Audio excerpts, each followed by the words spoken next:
What's going on, Shreveport? This is Nick with CajunDecay, and as we talked about, I'm sitting here with one of our candidates for mayor of Shreveport, Mr. John Paul Young. Mr. Hi Young, there. how are you doing? Pleasure to Great. meet you. Pleasure to meet you too, Nick. Thanks for coming over. I'm thrilled. I'm thrilled. Guys, it is Sunday, and this morning there was a tragedy in Shreveport over in the Cedar Grove neighborhood, and sadly, we have lost 8 children's lives, and also there were some adults impacted by that. And if we could just kind of take a moment of silence for just a second to honor those guys.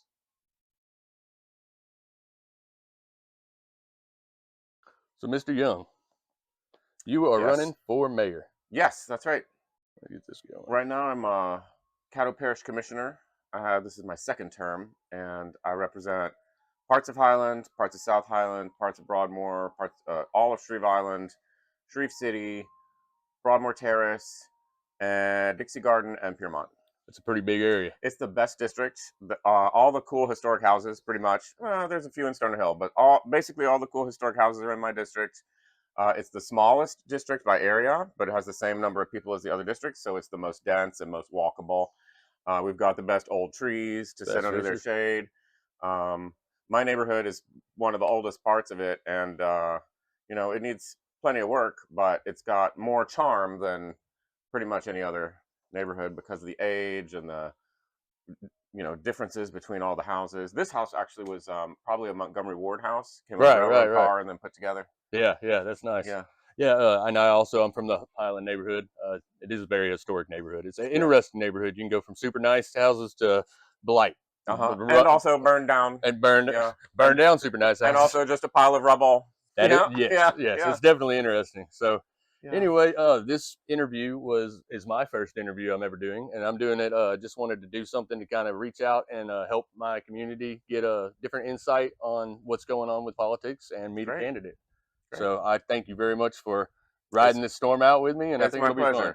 So we'll get started. I reached out over to the community and Reddit, and I asked those guys over there, some citizens, to go ahead and throw in their questions, things that they might want to ask an actual candidate. Awesome. I'm glad you did. I don't use Reddit personally, so this is a great way to know what's going on over there. It's a good way to see. So the first question I've got for you, for people who only know your name from a sign, a post, or a clip online, who are you and why are you running for mayor? Okay, well, first I'll tell you who I am, and then I'll tell you why I'm running for mayor. My name is John Paul. I grew up in Shreveport. I was born in Broadmoor. When I was 4, we moved, my parents, I didn't have a choice in it, but my parents moved out to Ellerby Road area where I grew up. But I went to AC Steer before we moved and after, just kept going to AC Steer. And then I went to Middle Magnet and then Magnet High School. And I was very fortunate. I got to go to some really world-class universities. After that, I went to Columbia for college. And then I did grad programs. I did a master's degree at Cambridge, another master's degree at Princeton, and then I went to NYU for law school.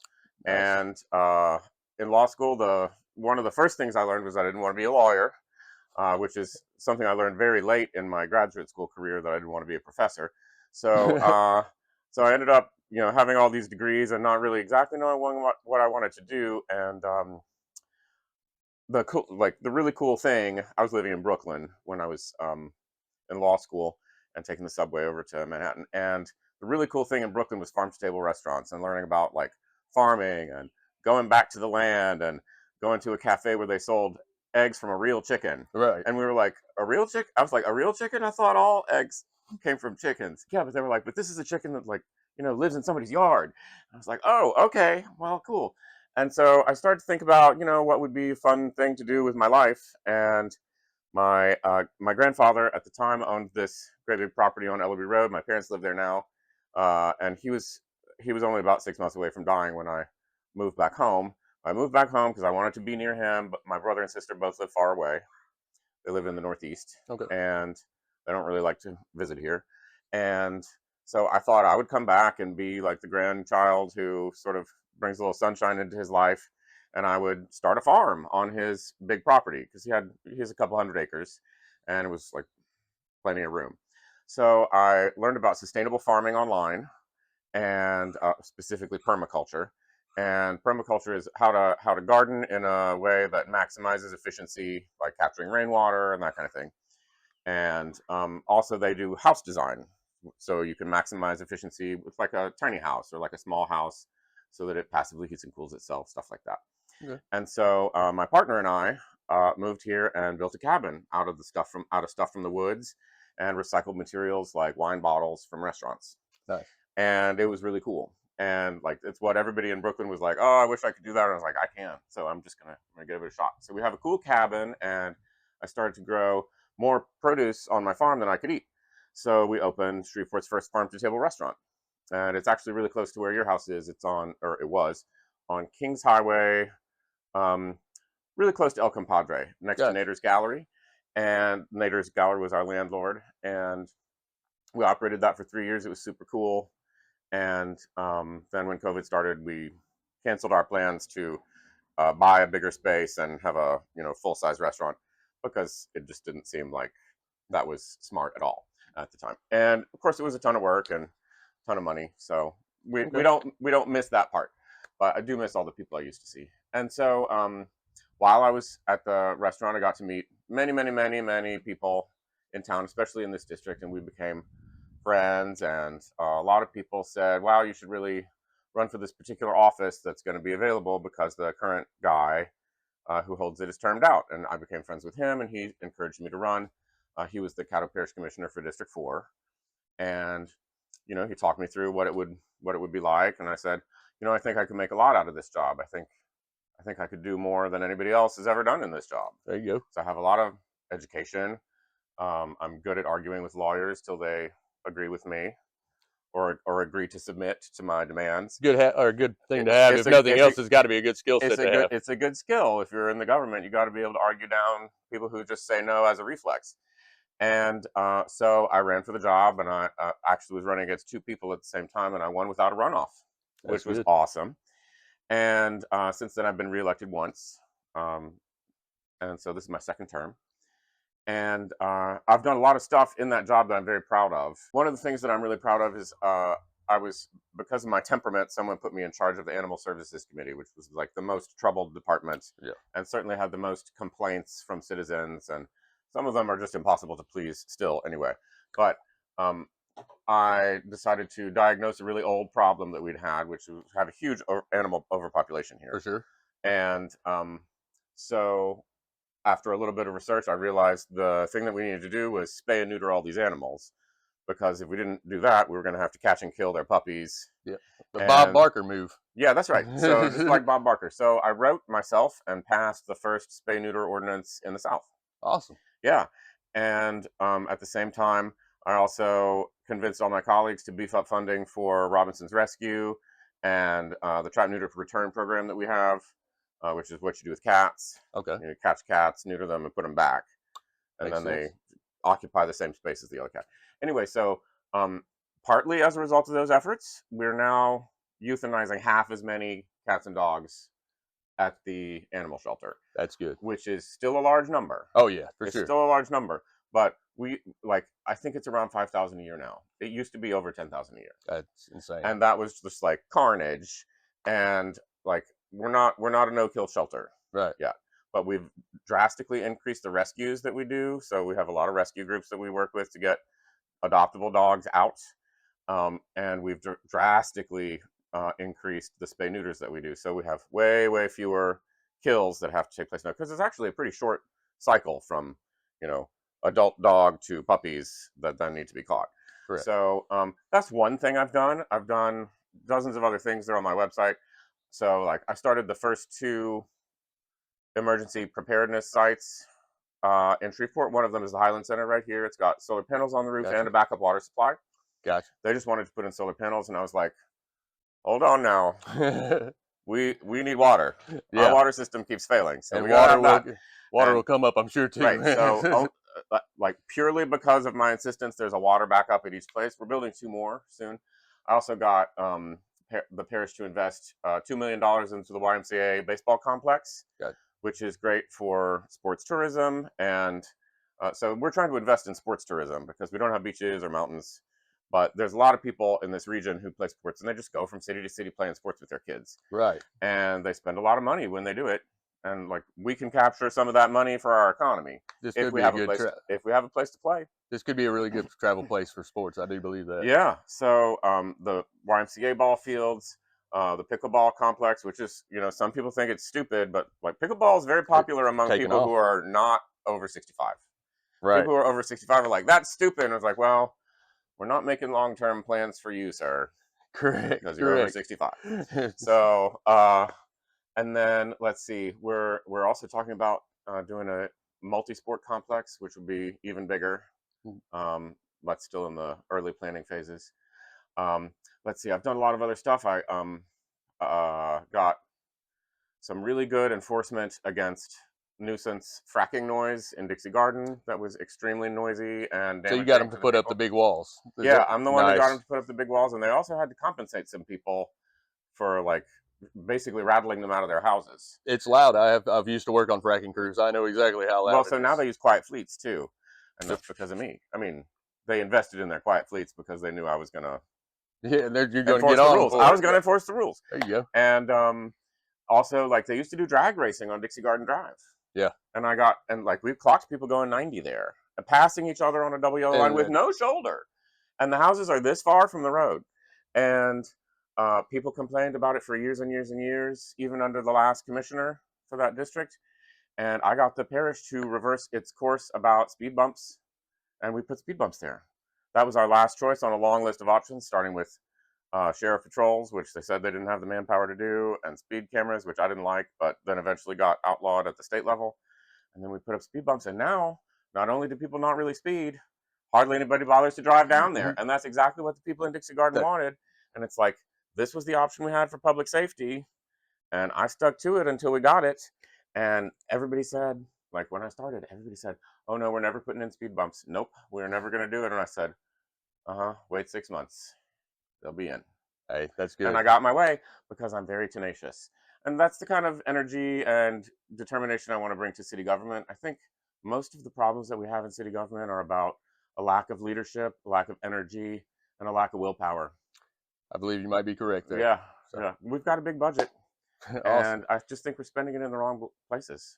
Awesome. Awesome. Yeah. Well, that's Next great. question, please. I'm Yeah. sorry for talking Hey, so long. no problem. And I just want to throw in there kind of as a little follow up. You said you went to all those Ivy League schools and everything. So I'm taking you've traveled quite a bit. I And have. I got to see a lot of, mostly Western Europe. I've also been to Japan, which was cool. that's nice. But yeah, Western Europe and just Japan, really. Well, And Singapore, I've been there.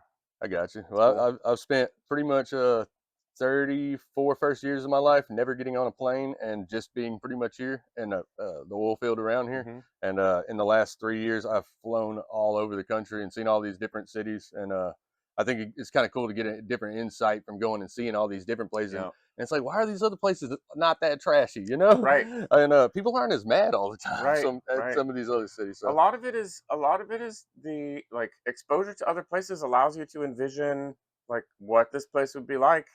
Even just as close by as Fort Worth. yeah, Like they have neighborhoods that look just like Highland, except they have sidewalks, streets, and the houses are in good repair. yes, And there's no trash anywhere. You're like, how did they accomplish this? Well, a lot of it is enforcing the rules. that is a lot. Yeah. All right. So moving forward, we got there's another one from Reddit.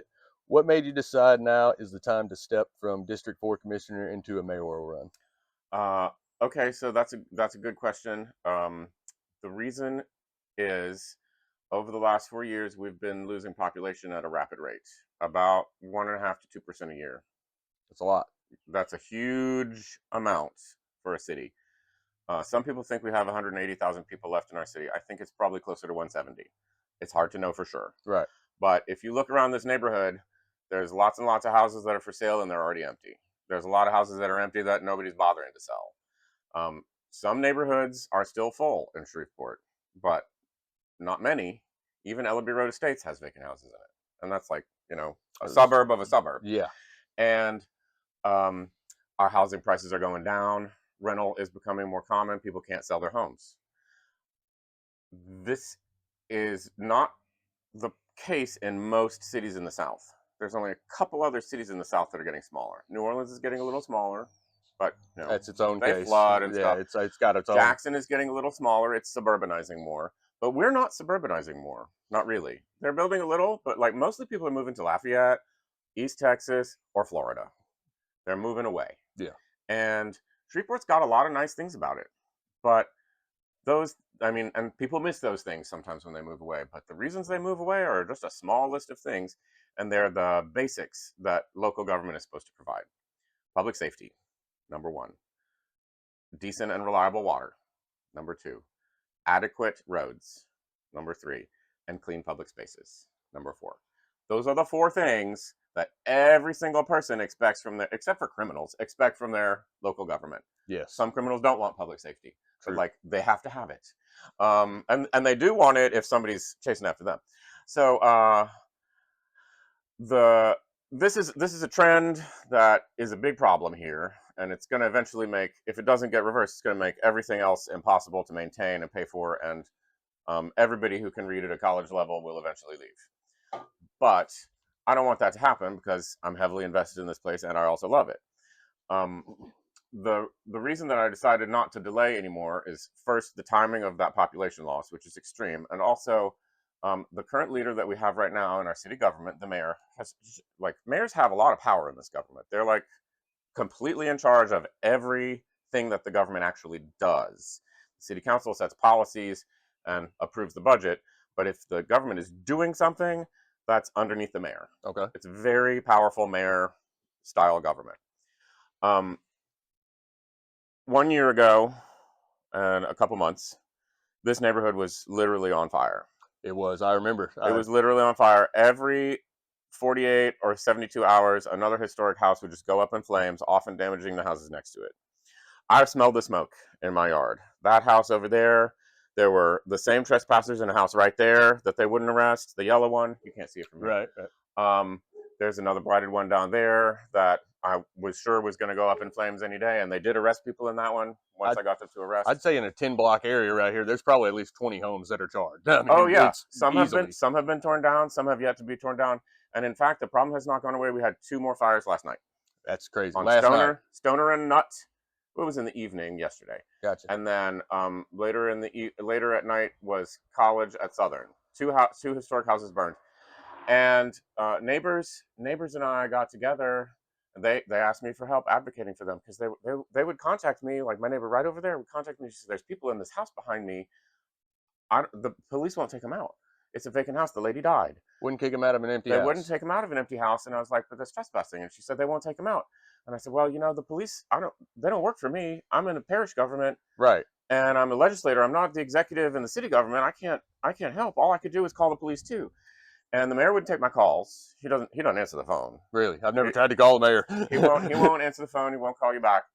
And then even long ago, when he was running, he wouldn't call people back. And so we had, like, there was a terrible case on Columbia where a house burned the 2 houses next to it. They called the police like dozens and dozens of times trying to get, but it was a bunch of meth users out. Really? Oh yeah. Oh yeah. Fires all the time. Yeah, we definitely have them. Oh yeah, all the time, and they burned a lady out of her home. She's homeless. That's horrible. She's an old lady too, like 78-year-old black woman. It is mind-boggling around here. If you've never been around Shreveport, you can look on my channel actually, and as some of the apartment flyover, I fly over one right around the corner here, and it just looks like a third world war zone over there.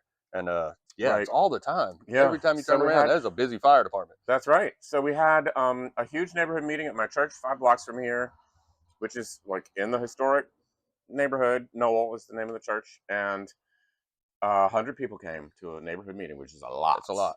And the mayor was there, and the police chief was there, and the police chief and the city councilman bravely stood up and said, "We've got a new law for trespassing. It says squatting is trespassing. We can arrest these people." Because the city police department had made up this myth that squatting allowed you to trespass. If you just said, "I'm a squatter," then you can be in someone else's house. And like, that's not the law. I don't think that's how that happens. That's not the law in Louisiana. And like, they updated the criminal trespass law and including squatting as a type of criminal trespass. And the police chief got up there and said, "Oh, I'm not a lawyer. I don't know what this says, but I know we can't arrest these people." But wait, the city has lawyers for that, right? Yeah. And the mayor has been a real estate lawyer in Shreveport for 50 years. That seems like you would kind of know. And you would think he would be able to read a criminal statute. Like, the trespass statute is the first one you read in criminal law in law school. It's the baby one. It's not like securities law where you're like, oh, you have to check all these million boxes. It's like, are you at somebody else's house? That's a crime. Yeah, are you supposed to be here? No. Is That's there a sign for sure? That's, No. that's a crime. And I know about that too. And you don't have to. And in Louisiana, you don't have to have a sign. It says Okay. so in the law. It says notice. He says, although not required by this section, the trespass section, notice may be given. Yeah. It's not required. And so everybody was clamoring for enforcement. The mayor refused to enforce. He just said what the police chief said, which was totally backward. 6 or 8 days later, a house across the street from the church where we had this meeting went up in flames, burned the one next to it. I've made a video in front of that church. It had happened at the other corner where the church. Like it was like a conflagration in our neighborhood. Yeah. And I realized the mayor was just asleep at the wheel. Okay. And I can't live in a city where the mayor is asleep in at the wheel during a time of public safety crisis. Right. And like I finally got them to take action by cussing them out in public. Like I insinuated very strongly that any police officer who couldn't tell that these people were trespassing was a fool. And they got mad, and I apologize for hurting their feelings, but my opinion stands. If you can't tell that a meth user in a vacant house with no windows isn't supposed to be there, there's something wrong with you. Fair enough. And you shouldn't be trying to enforce the law if you got that thing wrong with you. Whatever it is, if you can't sense that, that's a big problem.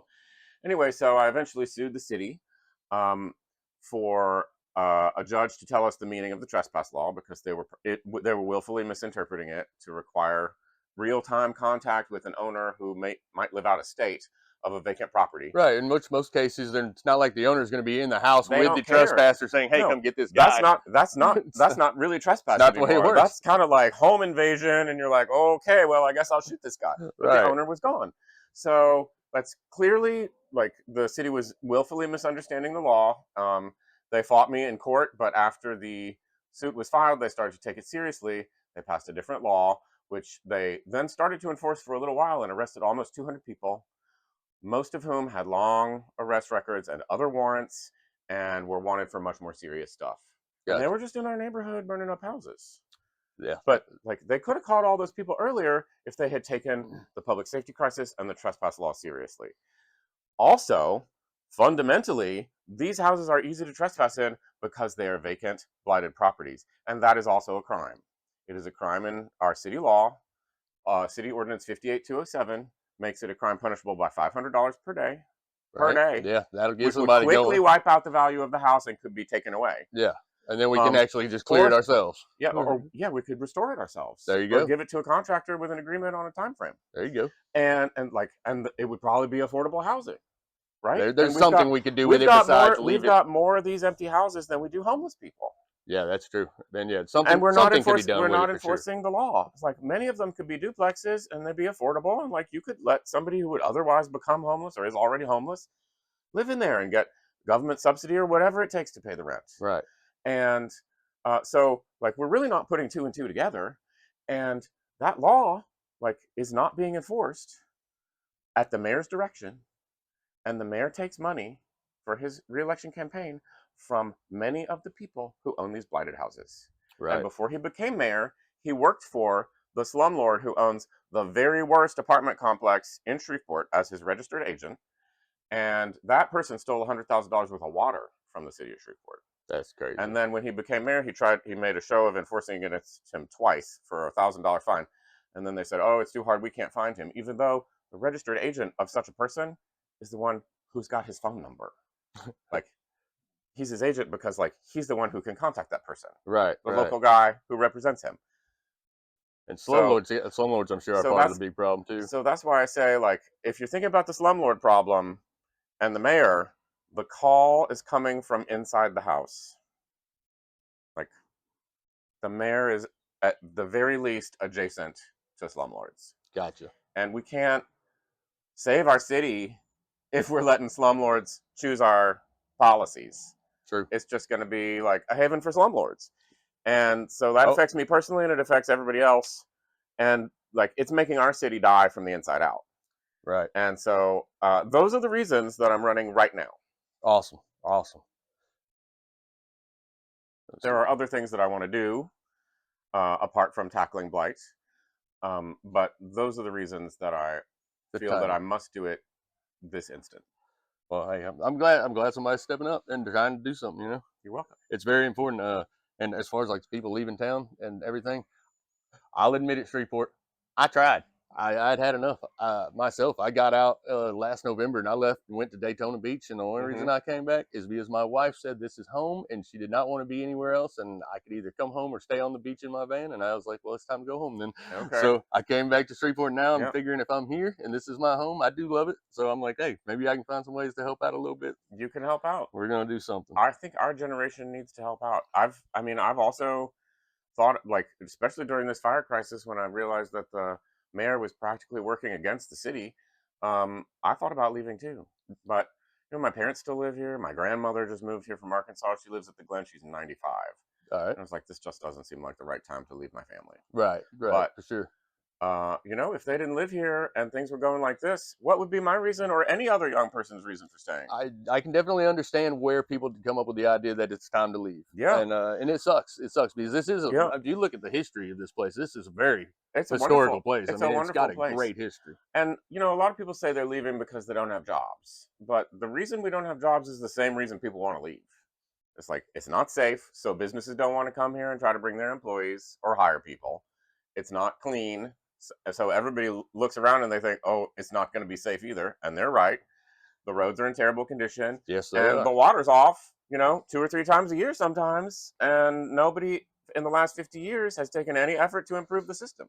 We are in a bind when it comes to that water Yep. system. I've spent 15 years working in the water industry. Okay. So I've built municipal water systems in Louisiana, cool. Texas, and Arkansas, and I've also Cool. worked like 8 years on a saltwater pipeline. Oh, neat. So yeah, so I've definitely I see the crisis, and it's Well, gonna have I to would be love to addressed learn more. somewhere. I would love to learn more about your perspective on that. Awesome. All right, let's see. Next, we got Shreveport is facing a major water infrastructure crisis. There we Looky go. there. Good timing.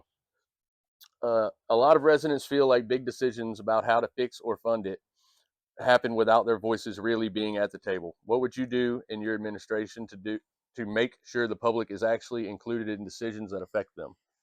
That's a good question. So, of course, any member of the public can come and speak at the city council, and it would probably be a good idea so usually when they pass a bond, and they just passed a big bond for water, they have a public committee made up of citizens that say, oh, these are the kind of projects we want to do. The water system takes a lot of expertise to understand, and I'm just learning about it, although I've learned a lot recently. So I think it would be good to have a committee of, semi-expert or expert people who are citizens participate in figuring out what needs to be improved about the water system. I like that. I personally have come up with a hypothesis, which is that we should do, well, a number of things. One is we need to vastly improve our filtration methods. Yes. So right now we have one water source. It's Cross Lake, and it was built in the teens and 20s, and the water treatment plant was built in 1930. Amos Water Plant. It's 96 years old. It's got a historical museum at it, if that tells you anything. It's as old as it can be, and it's got about 3 types of filtration. And that's not enough considering how much more stuff is in Cross Lake than used to be. So, like, the entire watershed of Cross Lake is on top of the Haynesville Shale, which right now is producing, is it 7 or 14% of America's natural gas? Good bit. A huge amount of industrial activity there. I'm not saying I don't like fracking.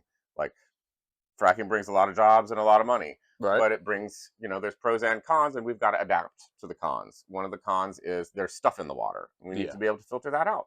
Like, the filtration exists. Right. It can be filtered. Yep. So we've got to make a plan to do that. We've got to put our pipes, distribution pipes especially, but main transmission lines also especially, on a rolling replacement schedule. That should have been done in the 80s when they reached the end of their expected life. Yeah. Since then, we have not been doing preventive maintenance. We have been doing emergency maintenance, which is 10 times as expensive. Always. And, like, also puts people out of water unexpectedly, which is not what you want. So we need to do that. That needs to be reflected in our budget. It's going to mean spending a lot less money on other stuff. But there's nothing more important than water. There's no city without a water system. No. And if you want everyone to leave Shreveport, turn off the water for a week, it's going to be empty. Well, not only that, am I correct in saying that we don't even have a choice exactly at this moment on half of it, because right now I believe the federal government's kind of got a gun to Shreveport's head saying, fix it. Well, that's relating to the sewer. Right. So our sewer system, unfortunately, was designed such that stormwater and wastewater from houses and businesses get combined in many places. So if we have a big rain event, it causes what's called a sanitary sewer overflow, which is basically raw sewage but diluted coming out of a manhole. Right. And we have passed a bond to help pay for that. I actually it was a fascinating conversation, met with a veteran city worker who has left the city and most recently worked in the water department. And he gave me a lot of insider information about it and told me that we have spent $450 million on our sewer already, but virtually 100% of that was wasted. Like you said, fixing things when it's too late and you have to go spend it. And a lot of it was not even fixed. Oh, yeah. A lot of it was substandard work or work that was not really performed, but it was signed off on. And I said, did anybody go to prison? He said, no, but I have a list of people who should. And I said, well, I bet the statute of limitations has run on that kind of fraud. But man, it was a outfit out of Mississippi that did a lot of the work. And they damaged my own property too. They dug up the alley behind me and just left a huge pile of dirt. They actually did that at the end of my street. They just came and got that was 2 years ago. Oh, mine was like so mad. Mine was like 6 years ago. Man, 2 years ago they came, and I have a vacant lot right at the end of my street, and I go down there with my little lawnmower, and I cut it and kept it clean and everything. And one day I showed up, and there was this big pile of dirt there, and then it sat there for 2 years, and it couldn't mow anymore, so it just became forest. That's what happened behind mine by the alley. Like I couldn't cut it, so I was like, well, I guess I'll let trees grow here. Yeah, it did keep the trespassers out from the backside, which was fine. Yeah, there you go. Work with what you got. But anyway, so the sewer system is a nightmare, and it's been subjected to a lot of fraud. And here's the crazy thing about our water system: it's never been audited. Never been audited. It's never been subjected to a forensic audit. It's had like maybe internal audits from the city where they're like, oh yeah, the numbers on the budget that you gave us match up. We're not checking if any of them are genuine. No. And so you're like, I wonder if it is. And so like, have you ever met somebody in Shreveport who trusts their water bill? I do not. I definitely do. I've never met somebody. Can I say something on that? Yeah. All right. A few years ago, I know they had all the water system, the bills weren't correct and everything like that. Right. And then supposedly they came and put all these smart meters in, and that was going to do it. So I was like, okay. And now you pay more. Right. And then I was like, okay, well then maybe that makes sense. But nobody, like my meter has been covered up with dirt now for about 2 years at least. That thing has not been checked one time. Your smart meter? I have a regular meter. I don't even have a smart meter. So you have to go check it. Right. My water bill hadn't changed in probably 9 years, so something ain't right there. I think I have a smart meter now, so they don't check it anymore. But they used to. I used to have the old meter, and they didn't check it. And one month, I got a bill for 32,000 gallons of water. Yeah. And I was like, and I just went on Facebook, and I was like, I'm being defrauded. I'm being defrauded. Someone is trying to steal from me. They're stealing my water. The bill was super high. They're like, oh, you use so much water, you got to pay triple the amount for that much water. And I was like, there is not a swimming pool and a half in my yard somewhere. Like, I would notice, because that's a lot of water. That's a swimming pool and a half worth of water. And I was like, I don't have a pool at all. And it's like, I have a garden, and I would know if it was drowning. And so I called them, and they were like, oh, they just didn't read the meter. And I was like, okay, you should have to pay me.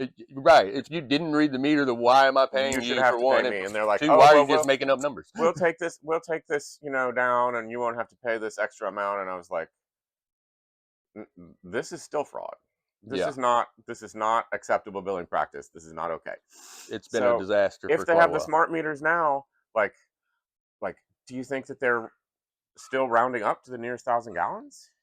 I'm not sure, but I saw a really good meme about that. Many things that they do with the water bill. I saw a really good meme about that online. It said, now that you have a smart, the meme with Natalie Portman and Anakin Skywalker when they're young and they're in the meadow, and she's like, you didn't kill those children, did you? And she says, so now that we have smart meters, you're going to stop rounding up to the next 1,000 gallons, aren't you? And then he just looks at her and she's like, aren't you? Aren't you?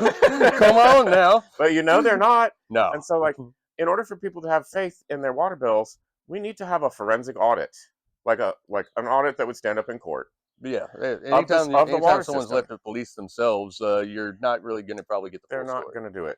So another thing I want to do is we need to when our water went out this last couple months ago, you remember, we had one transmission break, and it turned out everybody learned we have 3 transmission areas. There's 3 main areas. Right. The main one is big. It's Yeah. most of the city, and then there's one for like Southern Trace, and there's one for Pines Red. And so when there's a transmission break, most of the city is affected. Yes. But you can design your water system retroactively and section off neighborhoods with a valve. And they call it a district metered area, and it's isolated. And you can also, if you've got ground space, you can put an in-ground storage tank in, which is like the cheapest way to do it. But we got plenty of ground here. And you can put, clean water in there. It's properly lined and stuff so that people have a backup ready supply if they need to get cut off from the system for a while because a repair has to be made. Right. And so service wouldn't be as interrupted. You might still want to cut down your water use, but you could still get some water, and it would be, filtered water.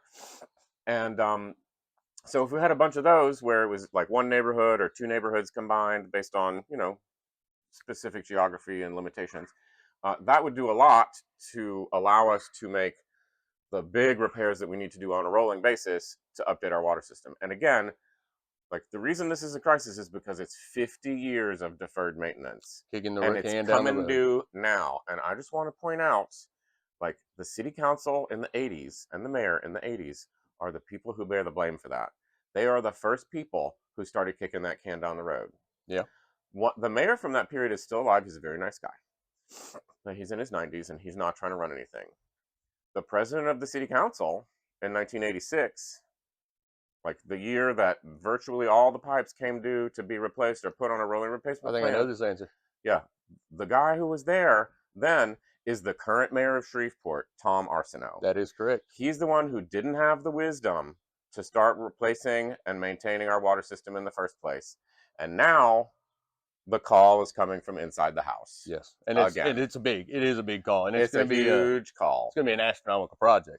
Yeah. But we're going to do that, or I guess we'll just do everything with bottled water, and that doesn't sound like a good plan. I don't think we can do that. Rainwater is also an option. We get a lot of rain here. We do get a lot of rain here. If we all set up our own water tank systems, we could probably stay. But, But then we'd have too many mosquitoes. So well, you got to have a screen on the top. Yeah, I got it.